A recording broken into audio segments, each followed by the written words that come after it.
Halo halo guys, apa kalian tahu tentang motor listrik? Bukan motor listrik yang ini ya. Motor listrik yang akan kita bahas kali ini yaitu motor listrik yang berkaitan dengan materi listrik dan magnet.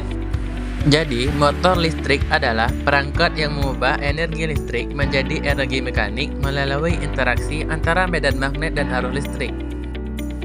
Untuk prinsip kerja dari motor listrik yaitu didasarkan pada hukum Lorentz yang menyatakan bahwa sebuah konduktor yang membawa arus listrik dalam medan magnet akan mengalami gaya.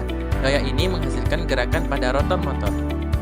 Komponen utama dari motor listrik yaitu stator. Stator adalah bagian diam dari motor listrik dan mengandung lilitan kawat yang menghasilkan medan magnet ketika arus listrik mengalir melalui mereka. Yang kedua adalah rotor. Rotor merupakan bagian bergerak dari motor listrik yang berputar ketika motor beroperasi. Dan bagian rotor ini terletak di dalam stator dan berinteraksi dengan medan magnet yang dihasilkan oleh stator. Yang ketiga adalah komutator. Komutator hanya terdapat pada motor DC ya. Komponen yang mengembalikan arus listrik dalam stator ini memastikan rotor terus berputar dalam arah yang sama dan berfungsi sebagai saklar mekanik. Dan yang terakhir adalah sikat karbon dan merupakan bagian dari motor DC. Komponen ini hanya menghubungkan arus listrik ke komutator. Motor listrik terbagi menjadi dua jenis, yaitu motor AC dan motor DC. Motor AC yaitu alternating current yang menggunakan arus bolak-balik dan banyak digunakan dalam aplikasi rumah tangga dan industri karena mudah dioperasikan dan dirawat. Yang kedua adalah motor DC atau direct current yang menggunakan arus searah DC, dan motor DC ini umumnya digunakan dalam aplikasi yang memerlukan kontrol kecepatan yang baik seperti kendaraan listrik, mainan, dan alat-alat kecil, serta komponen tambahannya yaitu komutator dan sikat karbon. Cara kerja dari motor AC yaitu arus AC mengalir melalui lilitan stator dan menghasilkan medan magnet yang berputar. Lalu, medan magnet yang berputar ini menginduksi arus dalam rotor, kemudian interaksi antara medan magnet stator dan arus yang diinduksi dalam rotor menghasilkan gaya yang memutar rotor. Sedangkan cara kerja dari motor DC yang pertama, arus listrik masuk melalui sikat karbon ke komutator, kemudian komutator membalik arah arus listrik dalam rotor setiap setengah putaran untuk menjaga rotor berputar dalam satu arah. Dan terakhir yaitu interaksi antara arus listrik dalam rotor dan medan magnet stator menghasilkan gaya yang memutar rotor. Nah, kan kita sudah tahu prinsip kerja dan cara kerja dari motor AC dan motor DC.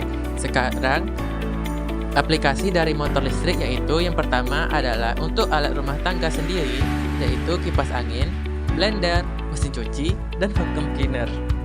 Sedangkan untuk alat industri termasuk pompa, kompresor, konveyor, dan mesin produksi. Untuk transportasi yaitu termasuk mobil listrik, kereta api, dan pesawat terbang. Dan terakhir, di bagian perangkat elektronika terdapat hard disk atau drive dan CD atau DVD player. Nah, dari beberapa alat dan komponen yang telah kita jelaskan tadi, ada beberapa keunggulan dari motor listrik. Yang pertama, efisiensi tinggi. Motor listrik sangat efisien dalam mengubah energi listrik menjadi energi mekanik. Yang kedua, pengoperasian yang tenang. Motor listrik umumnya beroperasi dengan sedikit kebisingan. Yang ketiga, pemeliharaan rendah. Motor listrik memiliki komponen yang lebih sedikit bergerak dibandingkan dengan mesin pembakaran dalam, sehingga memerlukan pemeliharaan yang lebih sedikit. Dan yang terakhir yaitu ramah lingkungan. Motor listrik ini menghasilkan emisi langsung, sehingga lebih ramah lingkungan. Nah, kita udah berada di ujung video nih.